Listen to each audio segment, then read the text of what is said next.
diagnóstico apresentado pelo governo de Minas sobre os 12 anos de gestão tucana esquentou os debates na Assembleia. O levantamento aponta para a má gestão do Estado. A oposição se defende acusando o governo Pimentel de nepotismo, inchaço da máquina e uso das denúncias para maquiar ineficiência. Conversa comigo o deputado Cabo Júlio, do PMDB, que é vice-líder de governo na casa. Tudo bem, deputado? Tudo bem, tudo ótimo.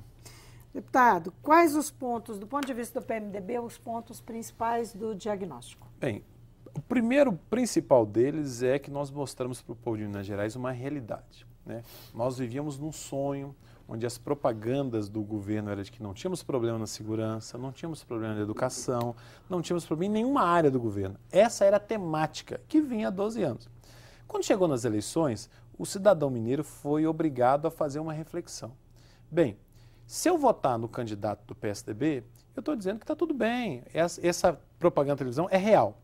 Agora, se eu não concordar, eu vou votar no candidato de oposição. Eu não vou concordar com o que está acontecendo. E foi isso. Foi um choque entre o espetáculo midiático que o governo fazia e a realidade. E qual é a realidade? É a pior possível. Eu dei um exemplo no plenário sobre alguns dados da área de segurança pública, que eu sou oriundo de lá, eu sou servidor de carreira lá.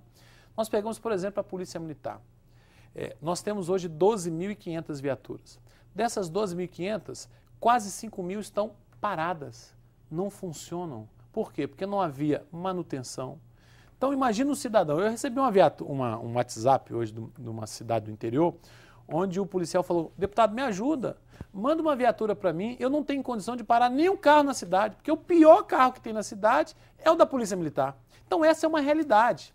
Então, aquele moço daquela cidade, quando via a propaganda na televisão, falou assim: eu quero morar nessa cidade, eu quero morar nesse estado, porque o meu estado e a minha cidade, a realidade é pior possível. Nós Agora, pegamos tem um outro dado aqui, deputado, que é sobre os homicídios, que também está no diagnóstico. Os homicídios cresceram em torno de 2.900 para 4.500 em 10 anos.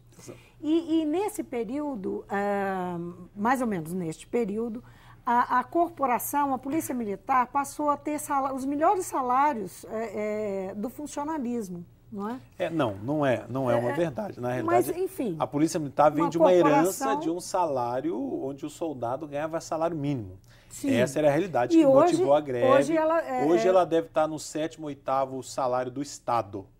O melhor salário do país. Deles, que tipo você tem, por exemplo, a Polícia Militar do DF, agora foi editado da provisória. O senhor está comparando com outros estados. Eu estou fazendo uma comparação com as polícias. Não, eu estou falando em Minas Gerais, o que acontece? Servidores nós temos uma herança em que você não estudou, vira policial. Hoje não. Quer ser policial, estude muito, porque é um concurso muito concorrido. Isso. Não há como dar para o cidadão uma segurança de qualidade se eu não pago para o profissional de segurança pública um salário decente. Justamente, é aí que eu queria chegar. Eu queria tentar entender por que cresce no mesmo período que melhoram os salários, sim, não é?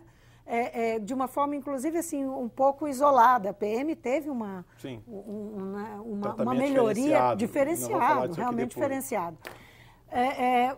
A taxa de homicídios cresce tanto, não é? Primeiro, a gente precisa dizer que a questão salarial do servidor não é a solução de todos os problemas. Se fosse isso, a Polícia Federal, que tem o melhor salário policial do país das carreiras a nível federal, não teria nenhum crime a âmbito federal. Não se faz segurança pública só com a Polícia Militar. Nós precisamos também da Polícia Civil, nós precisamos também do sistema prisional, é um ciclo. A Polícia Militar nunca prendeu tanto como se prende hoje. Os presídios não estiveram tão lotados. E por que o crime continua avançando? Em cada 100 homicídios que existem, somente dois são investigados. E desses 2, somente menos da metade, menos de 1, se chega a uma condenação. E por que isso? A Polícia Militar prende, ou faz uma ocorrência, alguém é morto, a Polícia Militar chama para fazer a ocorrência, vai para a Polícia Civil. Aí nós temos um outro ponto da linha. Nós temos uma Polícia Civil sucateada. Nós temos uma Polícia Civil que faltam 5.000 investigadores. Outro dia uma delegada me reclamou que ela foi chamada na corregedoria porque ela tem, sob sua responsabilidade, 1.000 inquéritos parados. E ela disse o seguinte na corregedoria: olha, eu tenho, como delegada, uma escrivã e 2 investigadores para investigar os 1.000 inquéritos. Para investigar, ir lá, quem viu, alguém não viu. E todo dia eu recebo mais 30 inquéritos da Polícia Militar, todos os dias. Nós temos hoje 120 mil inquéritos parados na Polícia Civil que não são investigados. Por quê? Porque não temos delegado, porque não temos investigador, porque nós não temos escrivão, nós temos uma Polícia Civil que está adoecendo, que tem 9 mil homens. Então não dá para você só trabalhar a Polícia Militar ou só trabalhar a Polícia Civil, por quê? A Polícia Militar faz a prevenção e a prisão e a Polícia Civil investiga para chegar à autoria. E na grande maioria das vezes, o autor de um crime é o mesmo autor de outros crimes. Se tivesse a Polícia Civil condições de investigar e prender, não é só um crime que deixa de existir, mas muitos crimes. Os tucanos reagiram, né? Nós estamos falando disso tudo, Isso, falando de natural. polícia, porque essa aí foi uma das questões que foram colocadas aí no diagnóstico do governo do Estado. Então vamos retomar aqui a questão do diagnóstico e da reação da oposição. Os tucanos, eles subestimaram o diagnóstico e disseram que o governo está tentando maquiar a ineficiência.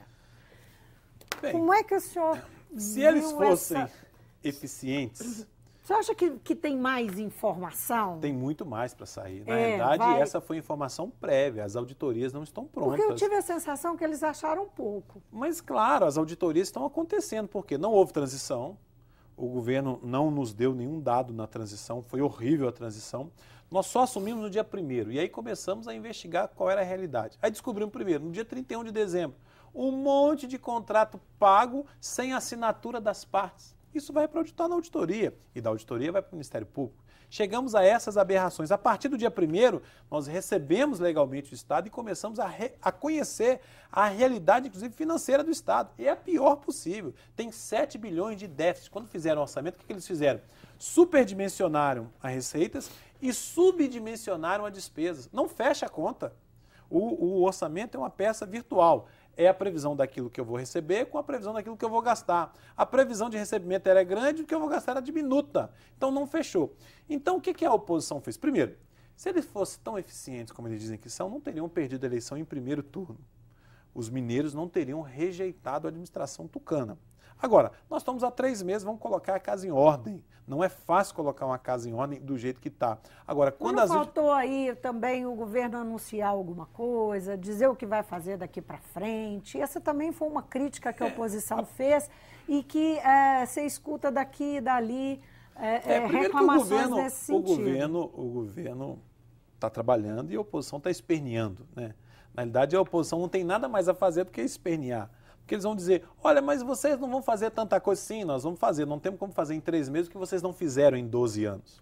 Se fosse positivo, repito, não teriam perdido, né? A expectativa deles era ganhar a eleição para presidente em Minas Gerais, que o Aécio colocaria 3, 4 milhões de votos na frente da presidente Dilma, que o Pimenta da Veiga, que era a pessoa que representaria o governo aprovado, de continuidade, que ganharia em primeiro turno e que nós não teríamos a menor chance. Que o Pimentel seria um homem só para equilibrar o jogo, para que o Aécio não tivesse uma grande dianteira na eleição. Isso não aconteceu. Então eles estão esperneando, por quê? Porque nós temos a missão de colocar a casa em ordem. E não será fácil. Esse ano vai ser um ano difícil, onde o presidente, se não tiver apoio do governo federal, o governador vai ter muita dificuldade. Vamos colocar a casa em ordem, vamos cuidar da segurança. Isso é uma das coisas. Eles atribuem, por exemplo, uma das dificuldades do Estado, a falta de investimentos do governo federal aqui. Mas, por exemplo, será que esse ano vai continuar do mesmo jeito? Nós já tivemos uma relação inversa, quando o presidente era do PSDB e o governo, por exemplo, era do PMDB com o Itamar Franco. E depois com Lula e Aécio Neves. E nunca deixou de haver investimento aqui. Tanto que a relação institucional entre o então governador Aécio e o presidente era a melhor possível, era uma relação institucional. Por quê? Porque passada a eleição nós temos que cuidar do nosso Estado. Eu acho que o governador Pimentel terá uma facilidade um pouco maior por ser uma pessoa muito bem relacionada e uma pessoa que trabalha muito. E ele vai trabalhar muito para trazer recursos federais para o nosso Estado, para suprir essa falta de dinheiro. Porque ela é uma realidade. Então eu quero voltar só um dado aqui. Eu falei que nós temos 120 mil inquéritos que estão parados. Ou seja, nós teríamos em tese 120, na Polícia Civil 120 mil criminosos que estão cometendo crime porque nós não temos a capacidade de investigar e prendê-lo. Por que nós temos? Porque é uma política desastrosa de segurança pública. Obviamente que eu falo como servidor e representante de classe, eu quero que os meus policiais tenham um bom salário. Mas não adianta ter um bom salário se ele não tem uma viatura para trabalhar, se ele não tem um colete para trabalhar, se ele não tem um computador para poder fazer uma ocorrência. Agora que nós instalamos a chamada delegacia virtual, o cidadão ia para a delegacia, ele perdia um documento, ele ficava 3, 4 horas na fila para poder registrar, para evitar de um bandido pegar o seu documento e fazer uma fraude. Ele ficava 3, 4 horas na fila na delegacia para poder fazer uma coisa, dizer assim, ó, uma ocorrência de 2 minutos. Extraviei meu documento, arquiva, pronto. Nós estamos mudando isso. Nós queremos desafogar as delegacias. Ele faz isso hoje virtualmente. A base anunciou nessa terça-feira que vai criar uma comissão especial que chamou de Comissão da Herança Maldita. É uma comissão para investigar esses dados que chegaram, por exemplo, um dos problemas citados pelo diagnóstico é o custo da cidade administrativa. Entre outras coisas. Entre outras tantas coisas. Por que não CPI? Bem, a CPI é um instrumento de investigação político. A Assembleia Legislativa não pode se transformar numa delegacia de polícia ou não pode substituir o papel do Ministério Público. O que nós vamos fazer inicialmente? Pegar essas auditorias, que não são as informações que o governador anunciou, mas auditorias são minuciosas, até porque as informações que já foram colocadas para a sociedade estão à disposição do cidadão no site do governo, estão 375 páginas, onde as pessoas podem minuciar um pouco mais as informações. Mas quando ficar prontas as auditorias, aquilo que for crime, ou aquilo que for improbidade... Quer dizer que não tem auditoria pronta ainda, não, a auditoria está em andamento, tem muito mais coisa para aparecer. Então, essa é uma auditoria prévia. Quando ela terminar, a gente vai verificar, isso aqui, além de lesão, é crime. Nós vamos mandar para o Ministério Público, o Ministério Público vai analisar se deve oferecer denúncia contra alguém ou não, se deve determinar que seja ressarcido aos cofres públicos ou não. Então, a comissão especial, ela vai depurar de uma forma política essas informações. Se chegarmos durante essa tramitação da comissão especial e ter alguma dificuldade com informações, nada impede que seja transformada a comissão especial numa CPI, que tem outros instrumentos de condução coercitiva, de requisitar dados, quebrar sigilos. Então, a ideia não é confrontar ninguém, a ideia é conhecer a realidade do Estado. Agora, se chegarmos a um momento que for necessário, vamos mudar o instrumento, mas a princípio a comissão especial é uma forma de relação mais harmônica até com a própria oposição na casa. E ela, que então, também poderão participar, que também poderão participar e deverão, até porque a distribuição de cargos ela é proporcional ao tamanho de cada bloco aqui na casa. Então ela vai fazer esse papel de separar o que vai para o Ministério de buscar Público, essas informações e depois depurar. Se chegarmos a algum momento que precisamos engrossar do ponto de vista político, transformamos ela em CPI, porque temos maioria na casa. Nessa quarta-feira houve uma reunião, eu sei que o senhor não participou dela, mas eu sei que o senhor está por dentro desse assunto, que discutiu a relação do PMDB com o PT dentro do governo. Né? Surgiram, volta e meia, um ou outro integrante do PMDB se manifestou com críticas e com reclamações em relação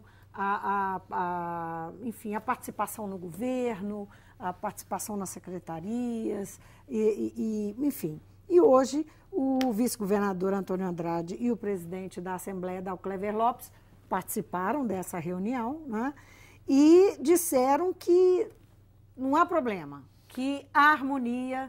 Qual que é a sua opinião? Bem, eu tenho muita tranquilidade para falar que ao mesmo tempo que eu sou do PMDB, eu sou vice-líder do governo na casa. Então eu estou, vamos dizer, um pé em cada lado. Bem, em primeiro lugar, o PMDB ele não é da base aliada, o PMDB é governo.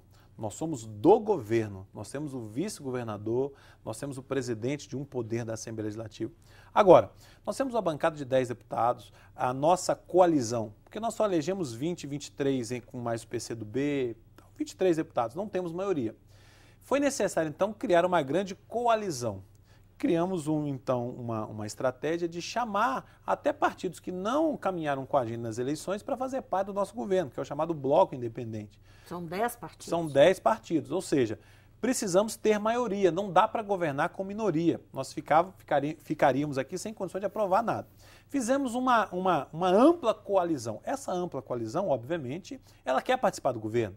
Quem ajuda a ganhar ou quem ajuda a participar, ajuda a governar. Então, legitimamente, todos os partidos querem participar. E o PMDB entende que tem que participar de uma fatia um pouco maior. Por que maior? por ser governo e por ser um aliado de primeira hora. Então, muitas vezes numa cidade, vou dar um exemplo aqui, hipoteticamente, governador Valadares, nós temos deputados do PMDB que pleiteiam um espaço lá, do PT, do PROS ou do PV. Então, muitas vezes, o governo é preciso ter uma ginástica política, porque é uma disputa, às vezes, de 4 deputados ou 4 partidos num só cargo. Então, a gente tem que harmonizar, abrir mão desse aqui, vamos nomeia aqui, nomeia ali. Nesse primeiro semestre de nomeações e de espaço, é natural que haja esse conflito, depois as coisas vão se chegando. Então, essa fala do presidente Adalto Clever Lopes e do vice-governador Antônio Andrade, a gente pode considerar que é porque eles veem dessa forma? Bem, está se ajustando. As coisas estão se ajustando. É natural, nesse primeiro momento, que haja uma disputa de espaço de todos que participam da grande coalizão de governo. Coalizão muito grande tem muito conflito. Por quê? Porque tem muito conflito de interesses até locais. O presidente esteve aqui, Adalto Clever Lopes, o deputado Adalto Clever Lopes, e disse que o PMDB vai ter candidato próprio em 2016 em Belo Horizonte. Como é que o senhor está vendo essa disputa que parece tão distante, mas a gente sabe que para os bastidores da política ela é iminente? Bem, o PMDB é o maior partido do Brasil. E é natural que ele queira ter candidato. Nós temos compromisso com o governo no governo do Estado. Essa disputa já foi antecipada agora na própria AMM. Nós tivemos candidato nosso, que foi o prefeito Antônio Júlio de Pará de Minas, contra o prefeito do PT, que era o Gilmar Machado de Uberlândia. Nós somos aliados, mas não quer dizer que temos que andar junto em tudo. Mas essa disputa, então, vai acontecer? Vai acontecer. Pode ser. Cada um vai ter seu candidato? Não necessariamente. Política é como nuvem. Hoje, os candidatos podem não ser os candidatos. Pode ser que haja uma composição. Pode ser que o PT caminhe com o PMDB, até para reeditar, talvez, na reeleição do governador Pimentel. Pode ser. Agora, pode ser também que tenhamos 2 candidatos no primeiro turno e aquele que passar para o segundo turno apoie outro. É natural isso. Não se pode dizer que há um ano das eleições, um ano e pouquinho, a gente abra mão, ou o PT abra mão, que é o partido do governador. Agora, as candidaturas são colocadas, e não só do PMDB e do PT, mas de toda a base. Nós vamos fazer de tudo para tentar afunilar essas candidaturas numa candidatura única para disputar contra o candidato da oposição. Agora, se não for possível, a gente caminha separadamente, tratando com respeito para poder se juntar no segundo turno. Agora, que o PMDB vai ter candidato, vai, até porque não temos nome para isso. Nós temos o deputado Leonardo Quintão, que teve 30, 40 mil votos aqui. Nós temos o deputado Laudivo, que teve 40 mil votos para deputado federal dentro de Belo Horizonte. Nós temos o deputado Sávio, que é muito bem votado e é uma sumidade em termos de administração pública. Então, nós temos nomes, pode ser que haja uma composição. Agora, se não for possível, caminhamos separadamente e nos alinhamos mais à frente. Deputado, só para terminar, o que o senhor achou da escolha da presidente Dilma de colocar o vice-presidente Michel Temer, que é do PMDB, na articulação política, uma situação tão delicada que a presidente enfrenta com a própria base, com o PMDB na base dela? Eu achei um desafio muito maior para o próprio vice-presidente, né? Porque, além de ser o vice-presidente da República, ele é o presidente nacional do nosso partido. Então, ele ficou com a missão de fazer uma articulação de uma relação difícil. Eu acho que se fosse vice-presidente, eu não aceitaria essa missão, porque é uma missão que, se der certo, muito bem, fizemos um governo de coalizão, conversamos bem, mas se porventura ele não conseguir fazer a interlocução, porque ele vem e toma uma decisão, e a decisão às vezes tem veto da presidente ou tem veto de outros ministros. O que a gente encontra isso é muito simples. Você acha que ele pode ser ele recebe, por exemplo, uma bancada como interlocutor, não só do PMDB, porque ele foi nomeado interlocutor do governo. Vai substituir a interlocução que havia por uma secretaria que não existe mais, né? Então ele se reúne com um grupo de deputados do PMDB e fala, eu tenho problema no ministério tal. E às vezes, se ele não conseguir viabilizar a solução, ele perde a credibilidade. Então eu acho que a missão é muito difícil. Eu achei que foi muita ousadia dele receber, mas é uma forma talvez mais arrojada. Quem com maior legitimidade para conversar com o presidente do Senado do PMDB ou com o presidente da Câmara, se não o próprio vice-presidente da República, que é presidente nacional do PMDB. Então, se não der certo, aí não tem mais nenhum interlocutor que dê certo. Deputado, muitíssimo obrigado por ter vindo. Um grande abraço a todos.